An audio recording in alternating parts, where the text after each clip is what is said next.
قربانی صرف گوشت کھانے کا نام نہیں، یہ اللہ کی رضا کے لیے ہے۔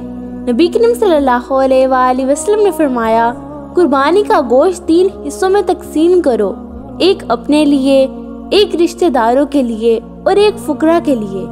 جو شخص اپنے بھائی کا پیٹ بھرتا ہے، اللہ اس کا دل اپنی رحمت سے بھر دیتا ہے۔ یہ گوشت صرف جسم کو طاقت نہیں دیتا، یہ دلوں کو جوڑتا ہے۔ کسی ضرورت مند کا دروازہ کھٹکھٹانا عید کی سب سے بڑی خوشی ہو سکتی ہے۔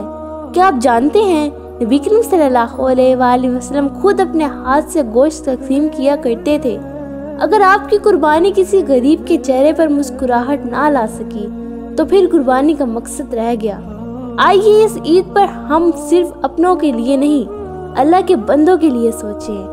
اصل قربانی وہ ہے جو خود کم کھا کر دوسروں کو زیادہ دے، اپنی پلیٹ بھری ہو اور کسی کے گھر چولہا نہ جلے تو عید ادھوری رہ جاتی ہے۔ آج کی قربانی کل کی مغفرت بن سکتی ہے۔ اگر آپ نے کسی بھوکے کو یاد رکھا اس عید پر، اپنی خوشی کو کسی یتیم کے چہرے پر منتقل کیجیے۔ گوشت فریزر میں نہیں، دلوں میں جگہ بنائیں۔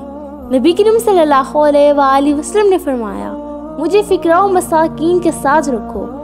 آج اگر آپ نے کسی غریب کے لیے ہاتھ بڑھایا تو یاد رکھیے کل وہی ہاتھ آپ کے لیے دعا کرے گا۔